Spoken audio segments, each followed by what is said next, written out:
Hi, y'all. I hope y'all are doing well. So, this week we are talking about crime, deviance, social control. We are covering your chapter on uh, deviance and social control this week, primarily.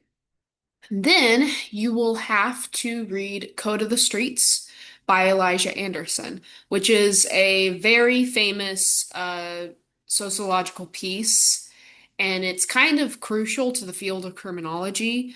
Elijah Anderson is just a very famous sociologist and criminologist. And so I figured since I had y'all uh, also read the other book, not just your textbook.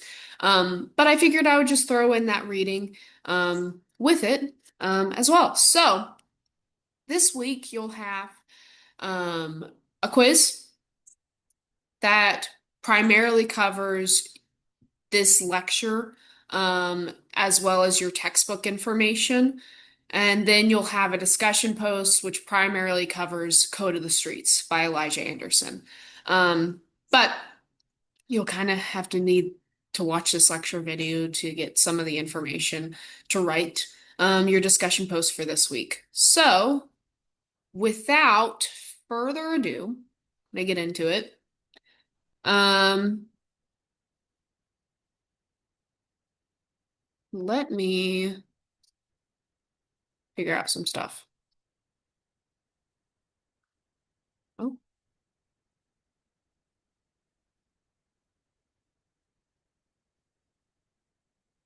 share my screen. This one. Share.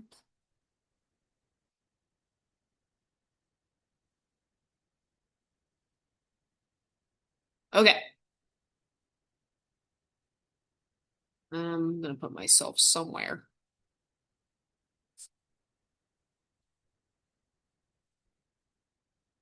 Hopefully the audio is fine. Okay, so first and foremost, we have to define deviance and understand what that is exactly. Deviance is violation of norms or rules or expectations within a society and culture. Now, deviance is particular to a specific culture, and deviance can shift and change. And so, stated differently, what is deviant somewhere, it might not be considered deviant at another place. For example, tattoos. Tattoos is something that I use. It's a perfect example here where having a tattoo might be considered deviant in one culture while it's not considered deviant in another culture. Just one example of this. According to Becker, who is a very famous sociologist, um, he says it is not the act itself, but the reactions to the act that make something deviant or inherently deviant. Stigma is another important term discussed in your textbook. Stigma is a term that was developed by Irving Goffman, very famous sociologist. You've heard about him before, to refer to characteristics that discredit people and can discredit people within a given society. In this way, for Irving Goffman, stigma attaches to a person and it kind of affects how they are perceived by other people around them. And that perception really can affect their master status. Now, if you read the prior chapters in your textbook, I hope you did. If you read those prior chapters, you would know what master status here is in reference to. Master status is what we most associate with and how other people perceive us as, right? That, for example, your master status would most likely be student. Um, or if you're working a particular job, it might be that master status of that specific job. For example, my master status, when people look at me more often than not, is teacher, or instructor, or professor, even though I don't have doctorate. Um, but that would be my master status in most instances. Again, your master status is something that deeply affects you. You can have an identity that's attached to that master status. And other people often perceive you a certain way because of your master status. If you were to do something that's considered deviant within a society, that would negatively affect your master status. So, again, what is deviant to some may not be deviant to others. So, deviance in this way kind of fluctuates from society to society, shifts and changes in its definition. Crime is different than deviance. Crime is the violation of rules that have been written into law. And crime, again, can shift and change from society to society. We tend to see consistent crimes like that are written into law, for example, murder. That's consistently seen across cultures. But there are different classifications of crime. So, for the most part, it depends on severity of a particular crime. That's how we view a specific crime, is how severe it is. And that's how we classify it. And so we classify it based on victim. So who the victim was, oftentimes than not. So for example, domestic violence highlights the victim being a partner in that instance, or elder abuse type of crime is classified by the victim, the elderly person. We also classified types of crimes by person, again, so elderly person, crimes against property, stealing, theft, the like, crimes against public order, public indecency, being publicly intoxicated, would be an example of that, and then crimes against the state. And the like there. So that's how we would classify different types of crimes and their severity levels. And severity also gets at whether or not it's a misdemeanor or a felony in most cases. And again, that shifts and changes even from state to state. Other ways of classifying crime would be locality wise, or even looking at the location or neighborhood and where that type of crime takes place. So, for example, early criminologists distinguish between street crimes and white collar crimes and the difference between the two and how they define it. Also, hate crimes and hate crimes that emerge in public and online. And so there's now a new sphere of crimes in reference to cyber crimes that differ from in-person crimes, right? Or crimes that are committed in real time. And then you have war crimes, which would relate back to or could relate back to crimes against the state. I published this video on Canvas. It's also found on YouTube. It's a good video. It's just a kind of broad introduction to deviance, crime, and social control. Further gets at those terms if you're really struggling with distinguishing between deviance and crime here. Social order are a group's customary social arrangements. Social control is formal and informal means of enforcing norms. And social control here becomes very important for criminologists, and I'll explain that in the later slides. But social control is an important aspect to a lot of different theories on how we explain crime here. Our ability to control ourselves from acting deviantly, in other words. And so within this, there are positive and negative sanctions. So, positive sanctions in a group's customary social arrangements, their social order, positive sanctions would be a positive response to us doing something that's good and considered good in terms of the social order. For example, a positive sanction would be me giving you a good grade on a test. That's an example of a positive sanction here. A negative sanction would be me giving you a bad grade on that test. And that instance of a negative sanction or a positive sanction means more within a culture because it's signifying to you that you did something wrong or right in receiving that positive or negative sanction. And social control helps to minimize the instances of negative sanctions here by receiving a bad grade that tells you that you should do better. It's, in fact, controlling how you behave in the future and how you approach your assignments. I hope that makes sense. Um, your textbook discusses different understandings and approaches to deviance and what that has looked like historically speaking. One of them is sociobiological definitions and understandings of deviance. This includes genetic predispositions. So this gets at inborn tendencies to commit crimes. Stated differently, early criminologists and sociologists, mostly criminologists here, thought that some people were just born bad.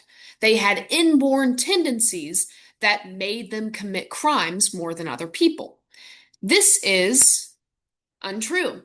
And most sociologists, if not all, kind of differ and stray away from sociobiological tendencies here and understandings of deviance because they understand that not people aren't born bad.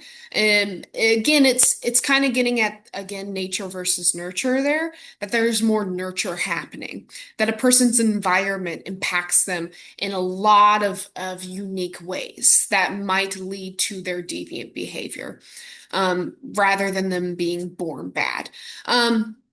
Another issue with this genetic predisposition theory is that it was mostly attached to Black people and immigrant people, and the fact that they had more often than not inborn tendencies to commit crimes.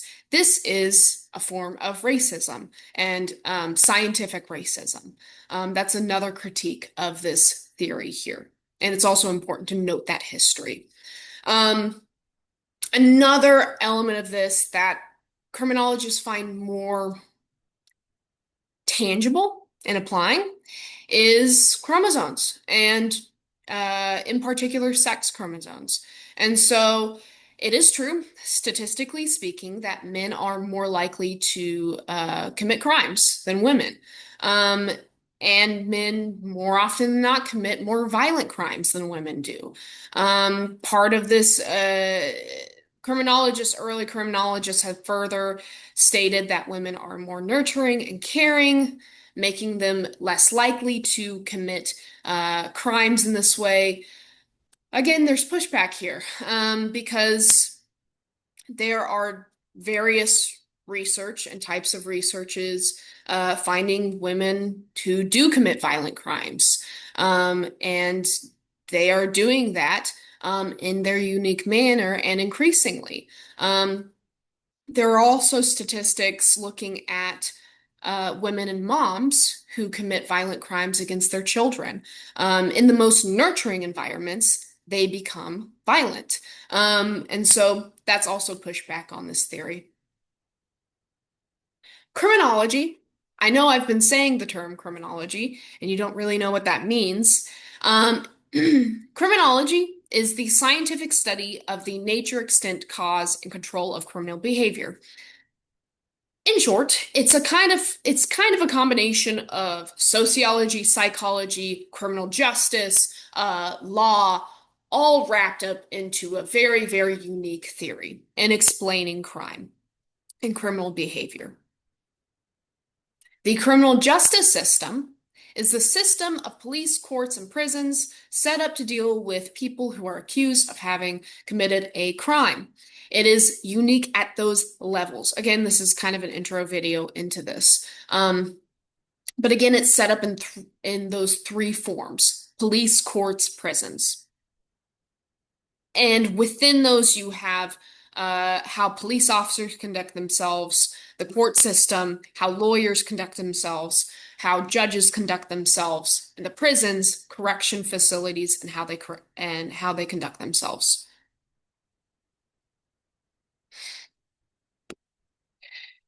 So you have sociobiological explanations for crime and deviance, and a lot of critiques on this particular explanation. Then you have psychological explanations of crime,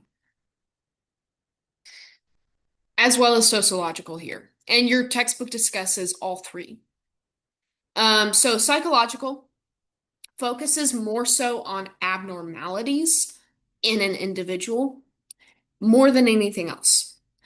So, a psychologist who is researching a particular criminal and trying to understand that criminal behavior might ask how might uh, childhood experiences impact juvenile behavior and later criminal behavior, right? Looking at that background of how that individual was raised and what that environment looked like, or maybe what genetic predispositions they have, or any mental disabilities that they might have that might impact that or lead to that criminal behavior. Psychologists might focus more so on this versus a sociologist.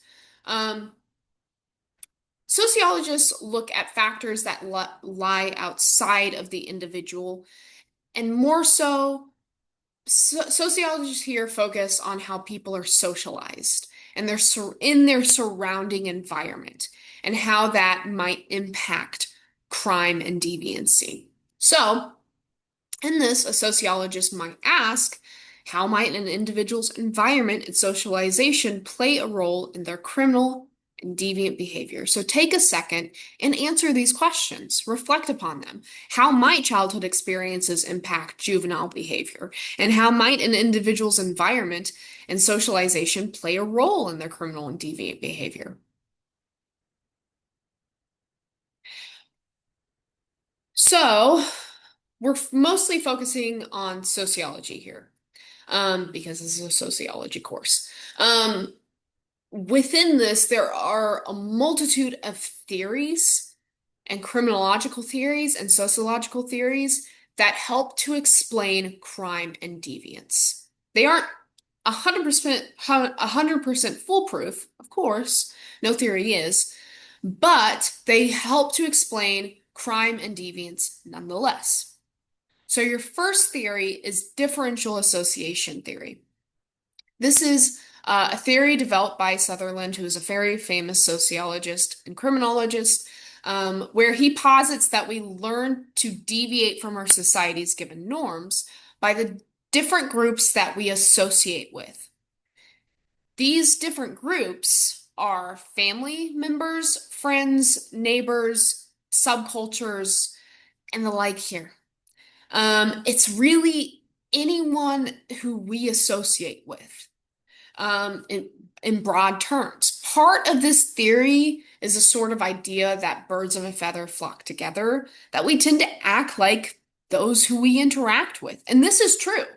Differential association theory is pretty solid here, and it's pretty accurate in being able to predict crime and deviance because it is shown through research and data that who we hang out with kind of predicts how we act and whether or not we do certain things, and whether or not we commit certain deviant acts within our society. I might post this to Canvas. This is another good video. It kind of, she uses movies and TV shows to help further understand these criminological theories. But I have my own examples. If we were in class, I would show these examples, but I'll briefly go through them. A good example of differential association theory, if you're having a tough time with it, is the Breakfast Club, if you've ever seen it. I pulled the particular scene where they're all smoking marijuana together and the sort of process of how they start to smoke weed, and what that looks like in this particular movie. It's a good example of this. And if you're like, I don't, I've never seen Breakfast Club, I highly recommend it. Um, and then I pulled another good example of this from Clueless, if it's also a classic film that also showcases differential association. Um, so if you've never seen Clueless, again, with Breakfast Club, Clueless is also a great movie. Second theory is control theory. Control theory, I can see how students get it mixed up with differential association here, but the idea here is that you have two control systems with control theory, your inner control and outer control. And these work together to kind of form the tendency of deviating from norms here. And so if your inner controls and outer controls are out of whack, then you're more likely to deviate within a society and break a norm.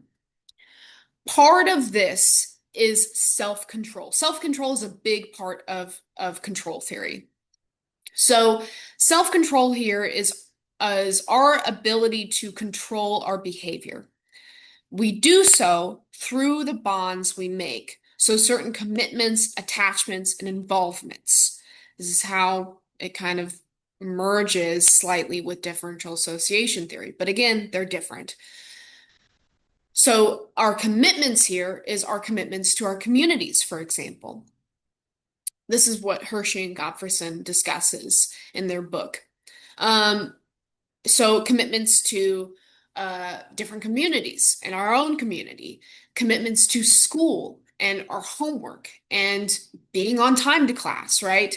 Attachments that we make to our family members and our friends and our work, right? And whether or not that's a strong attachment or a weak attachment that can easily break.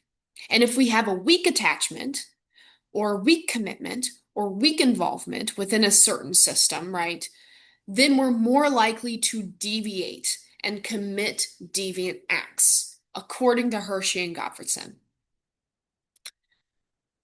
They further, this is interesting.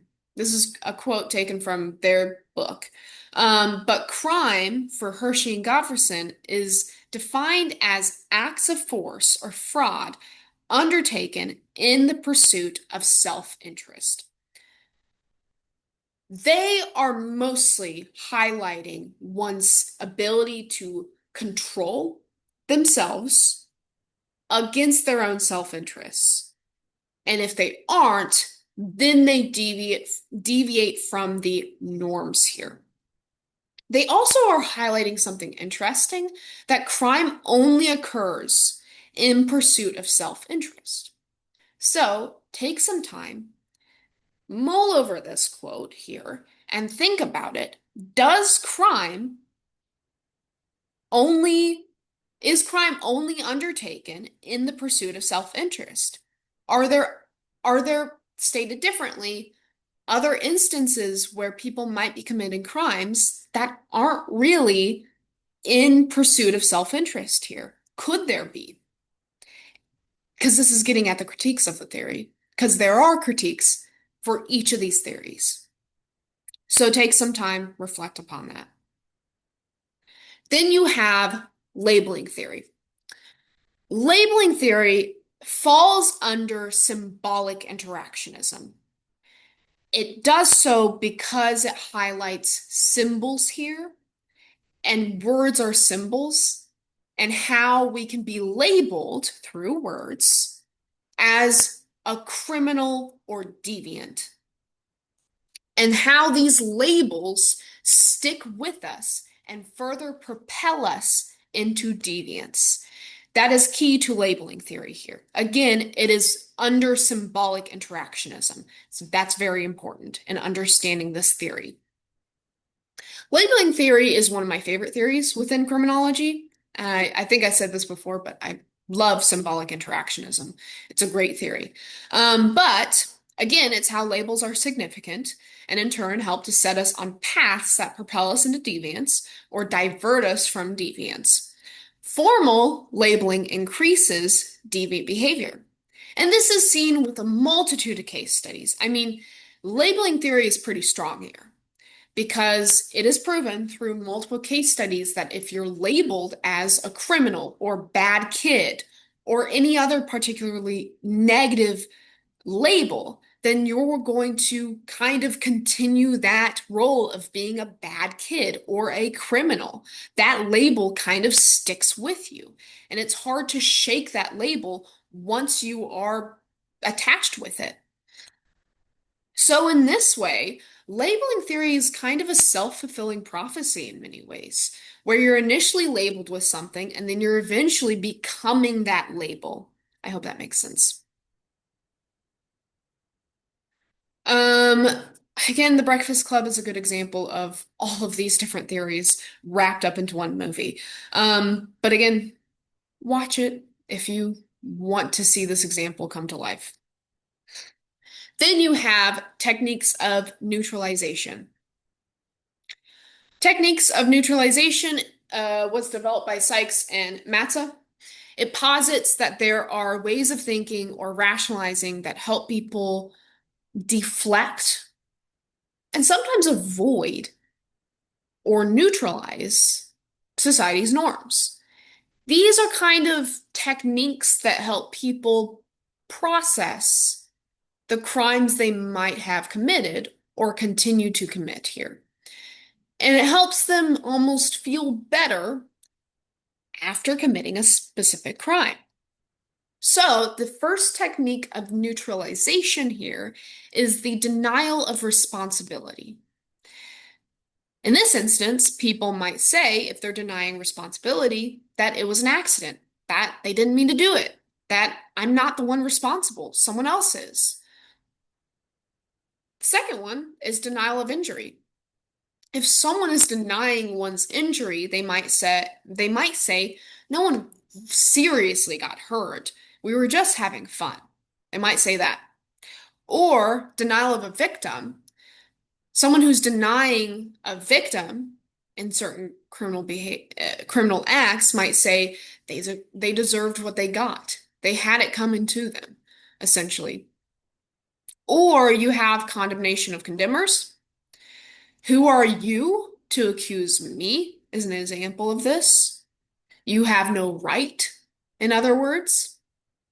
The last one is the appeal to higher loyalties. Um, I provide an example here. I had to help my friends. That's why I did it. Appealing to the friend group, in other words. And then I have an example here from Dexter, if you've ever seen the TV show. There's a good clip uh, right here where you can easily see denial, techniques of neutralization kind of come alive here. So if you have time, take a second, watch this video. If you can find it on YouTube, I might post it.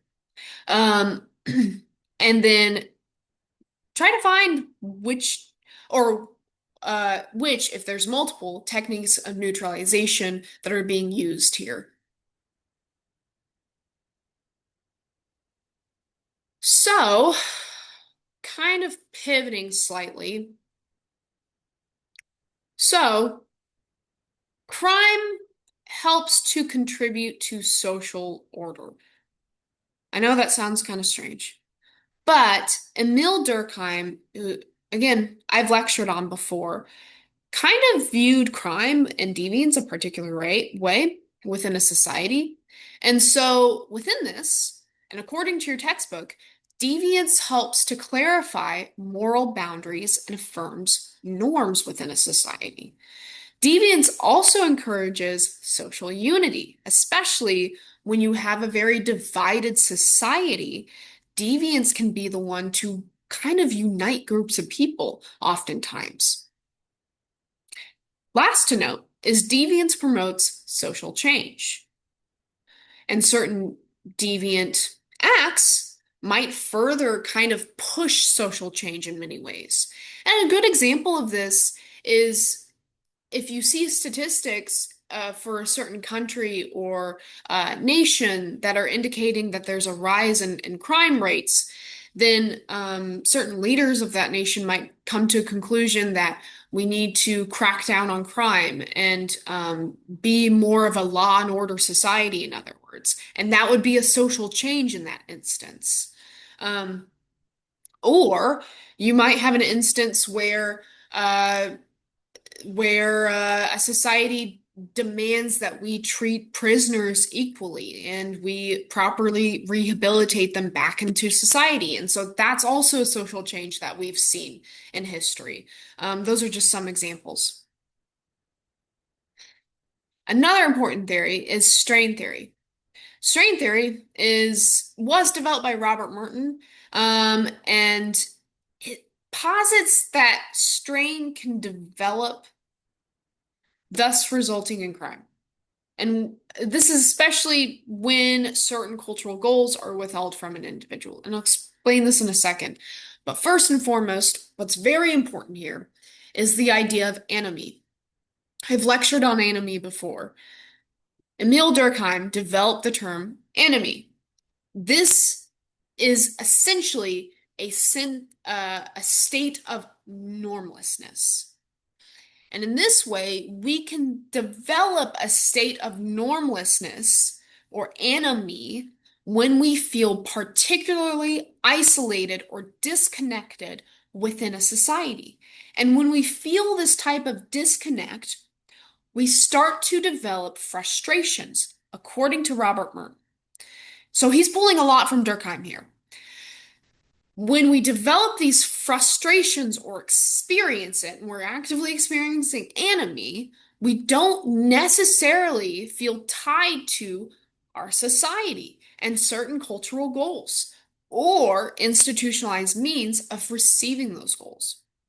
So I'll get into these definitions. So cultural goals here is the objectives held out as legitimate or desirable for the members of a society to achieve. If I had a whiteboard behind me, I would go at the whiteboard and ask y'all, hey, what are some cultural goals? And you would throw some at me. But I don't have a whiteboard and we aren't in person. So take some time, take out your notebook or whatever you're using to write down notes and write down some cultural goals that you might have. And if you're having trouble thinking about what the heck are cultural goals, I'll give you one. Money. Money is a cultural goal, which a lot of us desire in society. I'll give you another one. Car. A nice car might be a cultural goal that we desire within our society. And again, here in America, we tend to kind of center a lot of things like money, like cars, as a cultural goal. That's not really common or might not be common in other societies. So take a second, write down some cultural goals that you might have to further help you understand this. And then further take time after you do that and write down some institutionalized means, what you think that means. Which institutionalized means here is approved ways of reaching cultural goals. So, what are some approved ways of reaching cultural goals? In other words, how do we get money? How do we buy a car? How do we achieve those things? What do we have to do that? In other words, so take some second, and I'll answer it in a second, but take a second, write your thoughts down. But we essentially have to get a job. We have to make money. We have to, if your cultural goal um, is to get a bachelor's, right? You have to go to school to receive that bachelor's. You have to seek an education to get a particular job. And so it's just the steps we take to reach the particular goal that we might have. Um, so there are five reactions to strain according to Merton. In these instances, these reactions, stated differently, predict whether or not a person feels like, for example, going through institutionalized means to reaching their cultural goals, if that makes sense. So, conformity is the first one here.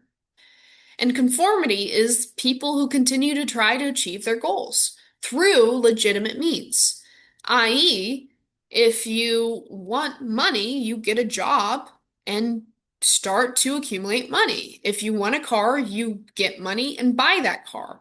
If you want, if you want children, that's a cultural goal. And to get married, then you have children and get married, right? You meet someone. Versus ritualism. These are people who give up on their goals, so their cultural goals, but still continue to go through the motions of life. This is in like a ritual-like manner or fashion. And so for these people, they just, they might not have any goals at all.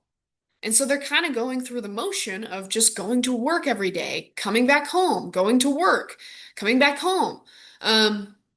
That would be one example of ritualism here versus innovation. For innovation, these are people who realize they will not achieve their goals through legitimate means. So, holding down a job, in other words. So, they innovate their means to achieve them. White collar criminals are considered innovators here. Um, but you could also have another example here would be hackers, right? Where they don't want to necessarily go through the legitimate means to, I don't know, get money. They hack someone, in other words. You have retreatists, which is the fourth one. Retreatists give up on their goals. They reject any means to reach them, and so they retreat from mainstream society. For retreatists, they kind of reject both. They reject cultural goals, they reject institutionalized means. And in that, they kind of drop out of society altogether. Um, Five is rebellion. These are people who reject society's goals and the means of achieving them, and thus they rebel against society. They For rebellion, they're unique. They make up their own cultural goals and institutionalized means of achieving those goals. That's also very important. That distinguishes them from retreatists here, because those are two very different types. So, this is kind of like a figure to help you further explain this. But for conformity, just to go through it again, they accept both the goals and the means. Innovation, they accept the goals but reject the means. Ritualism, reject the goals, accept the means. Retreatism, reject both. Rebellion, they replace both and make new goals and new means. Um, Take some time if you want to write this down. Feel free to pause this video and just sketch this out because is a very helpful figure here. But I have some case studies that I want y'all to go through. So pause the video here, take some time, go through each case study and establish which one it is. So which strain is occurring here with each case study and write it out. Take some time to think about it. So pause right here because I have to give the answers. But for your first case study, so for this first one, it's an individual who chooses to drop out of school, leave their job, and become a drug addict. They are a retreatist. For case study two, this is an upper middle class individual who chooses to embezzle money from the business they work for. They're an innovator. Case study three, an individual who chooses to join a cult. In this cult, they learn to reject cultural goals um, and work and instead opt for a new route of living. This is rebellion. They're rebelling from society. They're not a retreatist here.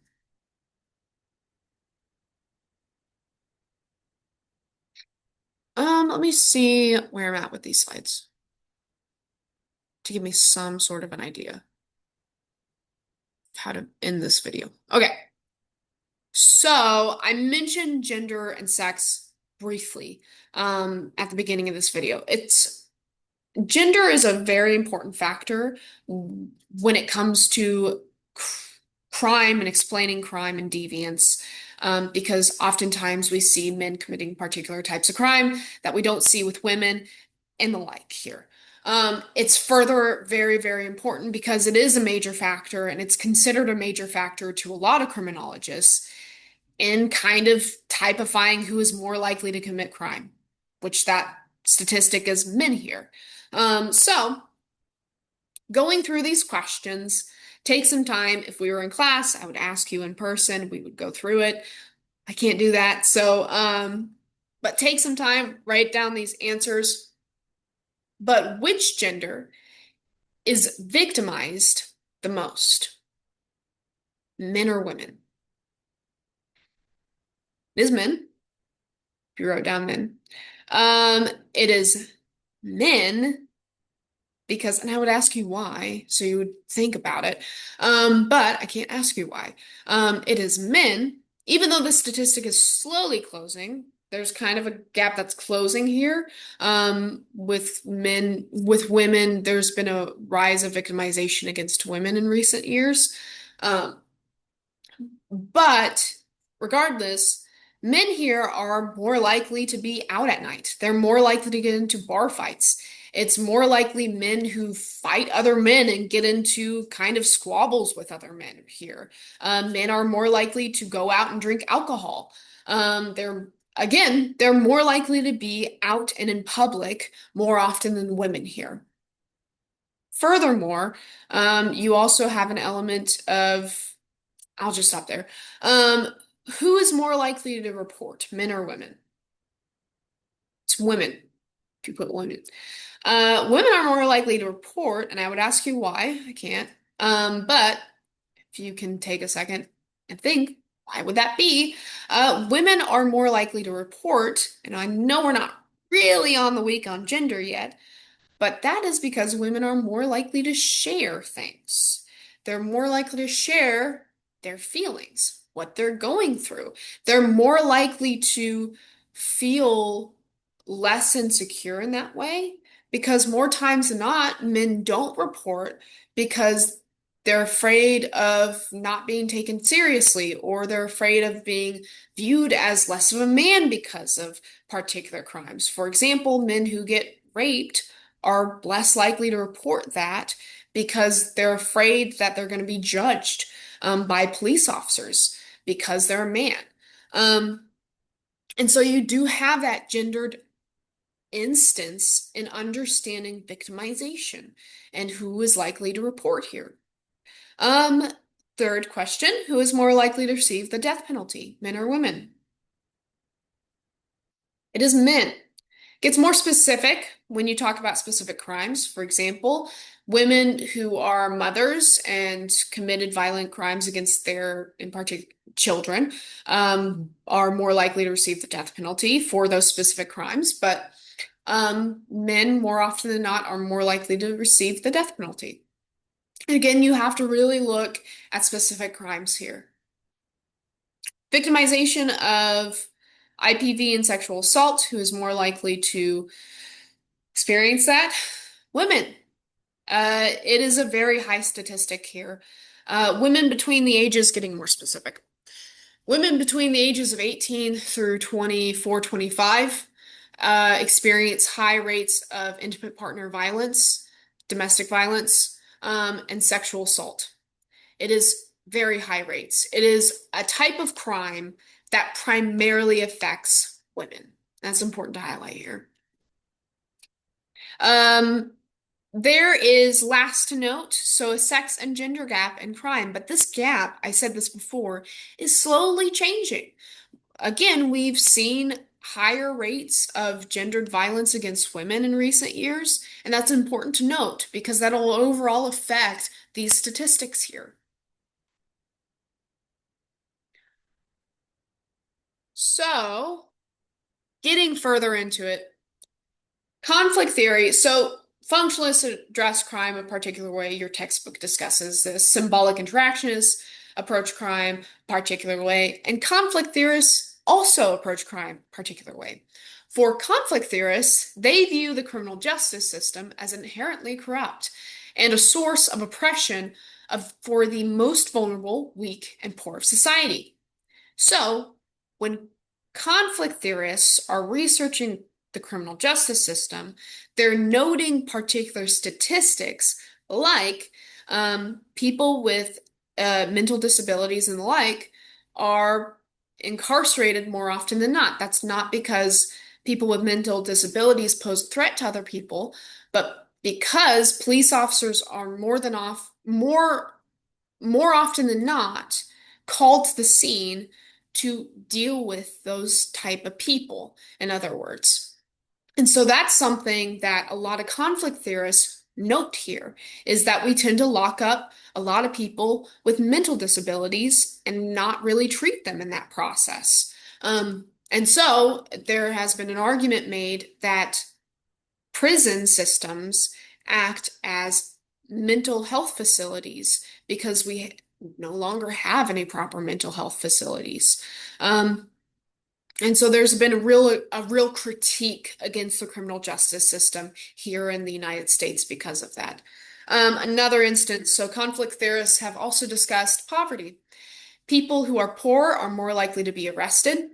And in this way, there's kind of an ignoring of upper class individuals in how they commit crimes. And so white collar crimes in this way kind of get ignored.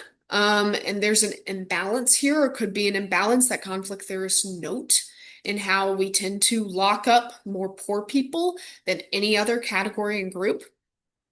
Conflict theorists have critiqued the criminal justice system in how we more often than not lock up people of color, minority groups, and the like here. So that's an element as well. They've critiqued policing, policing practices. Um, I have this is going back to the aspect of poverty and detaining the poor. But according to this, the money bail, a defendant is required to pay a certain amount of money as a pledged guarantee that they will attend future court hearings. If the defendant is unable to come up with the money, either personally or through a commercial bail bondsman, they can be incarcerated from their arrest until their case is resolved or dismissed in court. Um, Essentially, if you have money, you're able to pay out. And if you don't, you have to be arrested. This is an issue that conflict theorists highlight and criminologists highlight within our criminal justice system. And I have a further source here if you're really interested in the money bail, what that looks like, and what it further looks like within the criminal justice system here in the United States. And I pulled this from Prison Policy Initiative. It's a website. It's also an organization. Has a lot of statistics on crime rates, especially in the United States, and it covers women in crime, poverty in crime, victimization, and the like here. So if you're further interested by this topic, I highly recommend visiting the site. I pull a lot of my statistics from this. I also pulled this from Prison Policy Initiative, highlighting how many people are locked up in the United States, as well as racial and ethnic disparities in correctional facilities. So take some time. No, so you're looking at, if you're looking at this, you're seeing the US population on the left, correctional facilities on the right. And white people make up the majority of the US population at 58%. This statistic was put together, when was this put together? 2024. So fairly recent. 58% of the US population, but white people make up 36% of correctional facilities, even though white people commit the same or very similar crimes than Black people, Latino people, and Native American people, and Alaska Native people. On the left, you're seeing 14% of the US population is Black, while 42% make up the correctional facilities. So this is noting the discrepancy here. Conflict theorists note this as well.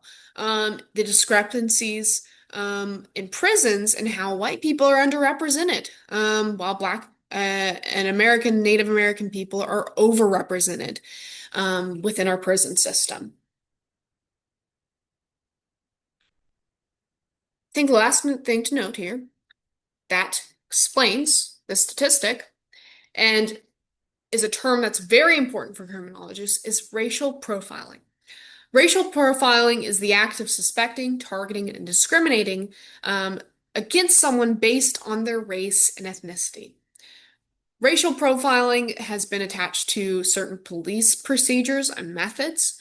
It is a very important term, especially if you are taking classes like criminal justice classes and the like. I guarantee that you will have to cover a term on racial profiling and what that looks like. This is further statistics, because I know a lot about it, on how many women are locked up in the United States and what that looks like for that specific type of group. And what types of crime women are more likely to commit. And which it's violent, property, drug related crimes, if you're looking at that statistic. This is looking at family, housing, economic, and educational challenges. Again, all of these statistics can be found in Prison Policy Initiative. Um, but last thing to note with this lecture, so I've been going on for a while. So there are different ways of measuring crime here. You have police reports in the form of Uniform Crime Report, the UCR. The UCR is helpful, but it has its limitations more often than not. One of the limitations being that not all police officers will properly report the crime. Might not be termed correctly in the specific report, bring up issues, right? If it's battery, if they're correctly reporting it as battery and the such here. Versus victimization surveys. Victimization surveys survey a group of people who have been victimized by a particular type of crime. This is faulty because not everyone wants to share their victimization experience. And so sometimes you have underreporting within this instance or overreporting in this instance.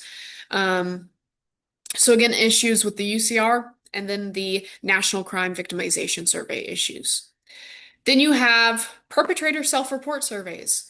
Last to note here, perpetrator self-report surveys sound exactly like what they are. It is the perpetrator reporting their own criminal activity. Issues with this is underselling what they did in their criminal activity or overselling it, kind of exaggerating what really went down when they were committing a crime. So measuring crime stated differently, we have certain methods in how we measure crime, but they aren't always effective here. And they do have their issues in how we fully understand crime. And part of that issue is the dark figure of crime. We just don't know what we don't know. We don't know how many people are not reporting their victimization or their perpetration. We don't know what's actually occurring out there. And so it's hard to have a figure on crime here fully. What we do know is there was a decline in crime in the mid part of the 1990s, and there continued to be a decline in crime all throughout the 2000s and going into 2020 and the like here. There has been a slow increase in particular types of crime, like violent crimes. We have also seen organized crime, an increase in that. Um, Especially with organizations popping up uh, during 2015, 2020. So that's some kind of look at it. But again, take it as a critical element here. Again, there's the dark figure of crime. That's the most important element to this. I'm talking about what I was talking about previously is the crime drop, which we have pretty low statistics on crime here. And there is a recorded crime drop occurring, especially in the United States. Again, take it as um, with caveats here, with the dark figure of crime. It's always important to note that. Last thing to note is recidivism.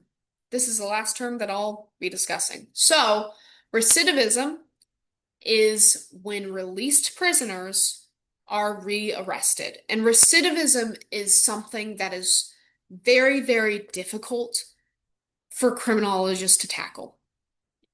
Part of the issue with recidivism is that when we're releasing prisoners, oftentimes we're releasing them back into the neighborhoods that they grew up in and that they became accustomed to committing crimes in, or re-releasing them back into the places where they formed those friendships and learned how to commit crimes and form those associations and attachments.